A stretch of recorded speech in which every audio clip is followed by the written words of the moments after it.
Walk into any auto repair shop in America and look at the parking lot. Not the customer lot, the employee lot, the one in back where the mechanics park their own cars.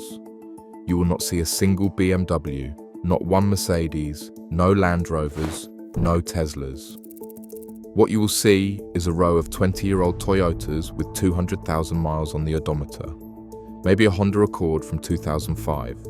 A Tacoma with so many miles the numbers have worn off the dash. These are the people who fix cars for a living. They see what breaks, they know what lasts. And every single day, they watch customers drive in with brand new leased vehicles that will cost them more in 3 years than a mechanic spends on transportation in a decade. Welcome to Mechanic Secrets. Subscribe now if you want to know what the people who fix cars actually drive. On a popular automotive forum, someone asked the question directly: do mechanics avoid expensive vehicles like a plague? They wrote that they do not know a single mechanic who owns a Mercedes, BMW, Range Rover, Cadillac, Tesla, or Porsche. From what they observed, mechanics usually drive a basic Honda or Toyota, and if they choose to drive something exotic, it is always some classic car made in the 70s or earlier. One mechanic responded with the truth nobody wants to hear. He said mechanics are probably more hesitant than the average car buyer to purchase a car with unnecessary or unwanted functions. There is no need to risk the downside of having something else to repair when you do not want that function anyway. Another put it even more bluntly: a regular car buyer thinks of a sunroof as an exciting feature. A mechanic only deals with one when it gets stuck or starts leaking. Here is a number that should make you uncomfortable. The average car lease payment in America right now is $659 per month. That is according to Experian data from June 2025. Add in insurance, which is typically higher on a leased vehicle because you are required to carry full coverage. Add in the acquisition fee, which runs $600 to $1,000. Add in the disposition fee when you return the car, another $300 to $500. Add in the mileage overages if you drive more than 12,000 miles a year, charged at 15 to 30 cents per mile. But wait, there is more they do not tell you about. According to Navy Federal Credit Union, commonly overlooked lease expenses include acquisition fees, disposition fees, excess mileage charges, wear and tear penalties, and occasionally higher insurance premiums. These hidden costs can add up quickly.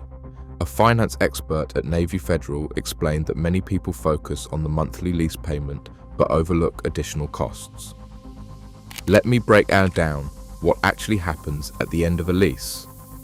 If you exceed your mileage limit by just 5,000 miles over 3 years, you could pay an extra $1,000 in overage fees at 20 cents per mile.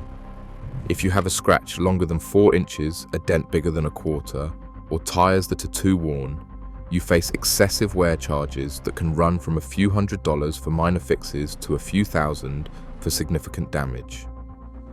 Over 3 years, the average leased vehicle costs the driver roughly $28,000 when you add everything up: monthly payments, insurance premiums, acquisition fee, disposition fee, wear and tear, mileage overages. And at the end of those 3 years, you own nothing. You hand the keys back, pay your fees, and start the cycle all over again. Now let me tell you about a mechanic I read about on a forum. He said in the last 20 years, he has spent only around $2,000 on cars total if you subtract what he sold them for. He only sells them when he really has to, because it is almost always cheaper to fix a car than to replace it, even if you are paying another mechanic to do the work. Another user on a Bogleheads financial forum said the mechanics at his local shop all drive Toyota Tacomas. They have 200,000, even 300,000 miles on them, and they are still running, still reliable. Still getting their owners to work every single day without a car payment in sight. Why do mechanics drive old cars? It is not because they cannot afford new ones. It is because they understand something most people do not. The most expensive car you will ever own is the one you do not keep. A new car loses roughly 20% of its value the moment you drive it off the lot. By year 3, it has lost about 40%. By year 5, it has lost over 50%. That brand new $40,000 SUV is worth $18,000 in 5 years. You paid $40,000. Someone else will buy it for $18,000. And that person, if they are smart, will drive it for another 200,000 miles with minimal problems. Mechanics know this. That is why they let other people take the depreciation hit. They buy the car at the bottom of the curve and ride it until the wheels fall off. And on a Toyota or Honda, that can take 300,000 miles or more. There is a woman named Dethra Giles who owns 3 Toyotas that each exceeded 300,000 miles. Her first was a 1985 Tercel that her mother bought her new. It went 350,000 miles before she donated it. Her second was a 1999 Corolla that went 300,000 miles. Her third is a 2007 Avalon that she is still driving.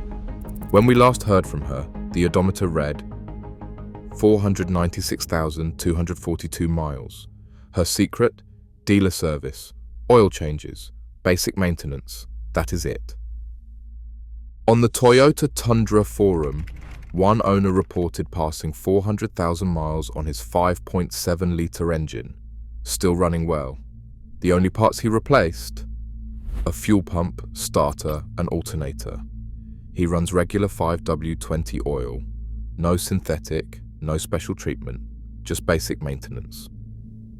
On the 4Runner forum, an original owner reported reaching 500,000 miles on his 1996 model. He wrote that in all these years, he has had a dealer work on it exactly one time. Beyond that, just oil changes every 3,000 miles with a Toyota filter, plugs and air filter every 25,000 miles, transmission flush every 100,000 miles. He called it utterly reliable. His only roadside failure in 500,000 miles was the original fuel pump giving out at 400,000. One Sienna owner on a Toyota forum reported owning 5 Siennas over the years. His 2011 model reached 500,000 miles and is still running. He does his own oil and filter changes every 10 to 15,000 miles. He wrote that none of these Siennas ever had spark plugs or transmission fluid changed. They all survived. Meanwhile, mechanics at Accurate Automotive in Colorado were asked which brands are most likely to reach 500,000 miles. Their answer was unanimous. Toyota. One mechanic just said the word and nodded, because to them, it is obvious. Consumer Reports agrees. 5 of the 10 most reliable vehicles on the market right now are Toyota models: the Corolla, Corolla Hybrid, RAV4, RAV4 Hybrid, and RAV4 plug-in hybrid. But here is what leasing companies do not want you to understand. They profit from your belief that new is better. They profit from your fear of repair bills. They show you a lower monthly payment and hide the total cost. They make you think a $300 repair on an old car is catastrophic, while ignoring that your $659 lease payment is happening every single month for 36 months. Let me do the math for you. 3 years of lease payments at $659 per month equals $23,724. Add the average acquisition fee of $800. Add the disposition fee of $400. Add insurance premiums that are typically $100 per month higher than a paid-off vehicle. That is another $3,600. Total cost of leasing one vehicle for 3 years, around $28,000. For that same money, you could buy a 10-year-old Toyota Camry outright for $8,000. You would have $20,000 left over. Even if you spent $2,000 per year on maintenance and repairs, which is far more than most Toyotas need, you would still come out $14,000 ahead after 3 years. And you would own a car that could easily last another 10 years. A mechanic at Shade Tree Automotive explained why new cars are not as reliable as they used to be. He said new cars have multiple computers, wiring harnesses, cameras, and more. All of these parts make for safer vehicles, but they also mean there is a lot more that can go wrong. Parts are mass-produced. Quality is not what it used to be. Even experienced mechanics say the equipment needed to work on modern cars is insane. This is why mechanics prefer older vehicles, fewer electronics, simpler systems, easier repairs. A 2005 Corolla does not need a software update to change its oil. It does not require a factory diagnostic tool to replace a brake light. When something breaks, you fix it. When it runs, you drive it. One forum member captured the difference between Hondas and Volkswagens perfectly. He said Hondas are boring. Then he described his VW. Turn the key and a world of possibilities open up. What warning lights will come on? Will the glove box door fall off? Will the power windows shatter when you roll them down? Hondas are boring. Wake up, drive to work without incident, come home. That boring reliability is exactly why mechanics choose them. The Car Talk guys once ranked the Honda Civic and Accord as two of the cars they hate most.